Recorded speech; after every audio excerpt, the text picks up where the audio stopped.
ఈ వీడియోలో మనం ఎక్స్టర్నల్ స్టేజింగ్‌కి లోడ్ చేయడానికి మైక్రోసాఫ్ట్ అజూర్ అనే బ్లాబ్ స్టోరేజ్‌ని యూజ్ చేసుకొని డేటా అనేది ఎలా లోడ్ చేస్తామో తెలుసుకుందాం. అసలు మైక్రోసాఫ్ట్ అజూర్ దేనికి యూజ్ చేస్తారో తెలుసుకుందాం. మైక్రోసాఫ్ట్ అజూర్ అనేది ఒక ఆన్‌లైన్ క్లౌడ్ కంప్యూటింగ్ ప్లాట్‌ఫార్మ్.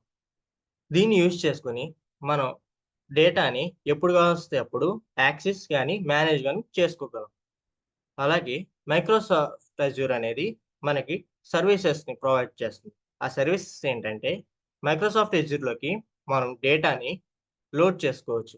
ఆ లోడ్ చేసిన డేటాని మనం ఎప్పుడైనా ట్రాన్స్‌ఫర్ చేసుకోవచ్చు. సో, మనం ఇప్పుడు మైక్రోసాఫ్ట్ అజూర్ అనే బ్లాబ్ స్టోరేజ్‌లోకి మనం ఎక్స్టర్నల్ డేటాని లోడ్ చేసుకుందాం. దానికోసం ఫస్ట్ మనం మైక్రోసాఫ్ట్ అజూర్‌లో స్టోరేజ్ అకౌంట్‌ని క్రియేట్ చేసుకోవాలి. ఇది అజూర్ సర్వీసెస్‌లో ఉంటుంది. వన్స్ స్టోరేజ్ అకౌంట్ కోసం మనం యూనిక్ నేమ్, రీజియన్ ఇచ్చుకొని స్టోరేజ్ అకౌంట్‌ని క్రియేట్ చేసుకోవాలి. వన్స్ స్టోరేజ్ అకౌంట్ అనేది క్రియేట్ అయిన తర్వాత, మనం మన డేటాను హోల్డ్ చేయడానికి ఒక కంటైనర్ అనేది క్రియేట్ చేసుకోవాలి. కంటైనర్ అనేది బ్లాబ్ సర్వీసెస్‌లో అవైలబుల్‌గా ఉంటుంది. బ్లాబ్ సర్వీసెస్‌లో ఉన్న కంటైనర్‌ని క్రియేట్ చేసుకున్న తర్వాత, ఆ కంటైనర్‌లోకి మన ఎక్స్టర్నల్ ఫైల్స్‌ని అప్‌లోడ్ చేసుకోవాలి. దానికోసం మనం ఈ అప్‌లోడ్ ఆప్షన్ యూజ్ చేసుకొని ఎక్స్టర్నల్ డేటాని లోడ్ చేసుకుంటాం. వన్స్ డేటా అనేది మైక్రోసాఫ్ట్ అజూర్‌లోకి లోడ్ అయిన తర్వాత, మన బ్లాబ్ స్టోరేజ్ నుంచి ఎక్స్టర్నల్ స్టేజింగ్‌కి డేటా అనేది సెక్యూర్‌గా కనెక్ట్ అవ్వడం కోసం మనం ఇంటిగ్రేషన్ ఆబ్జెక్ట్‌ని యూజ్ చేసుకుంటాం. ఇంటిగ్రేషన్ ఆబ్జెక్ట్‌ని యూజ్ చేయడం వల్ల బ్లాబ్ స్టోరేజ్ నుంచి ఎక్స్టర్నల్ స్టేజింగ్‌కి డేటా అనేది సెక్యూర్‌గా కనెక్ట్ అవుతుంది.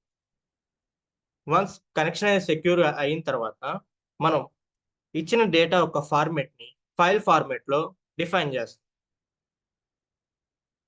ఫైల్ ఫార్మాట్‌ని డిఫైన్ చేసిన తర్వాత, మన బ్లాబ్ స్టోరేజ్‌లో ఉన్న డేటా అంతా ఎక్స్టర్నల్ స్టేజింగ్‌లోకి రా ఫైల్స్ లాగా అప్‌లోడ్ చేసుకుంటాం.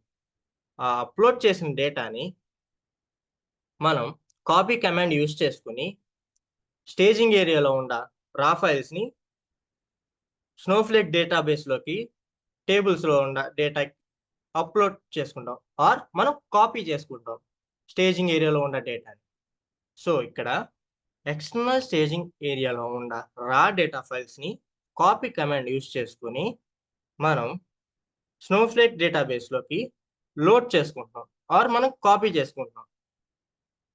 సో, ఈ వీడియోలో మనం మైక్రోసాఫ్ట్ అజూర్ అనే బ్లాబ్ స్టోరేజ్‌ని యూజ్ చేసుకొని ఎక్స్టర్నల్ డేటాని బ్లాబ్ స్టోరేజ్ నుంచి ఎక్స్టర్నల్ స్టేజింగ్‌కి, ఎక్స్టర్నల్ స్టేజింగ్ నుంచి డేటాబేస్‌కి ఎలా లోడ్ చేసుకోవాలో తెలుసుకుందాం.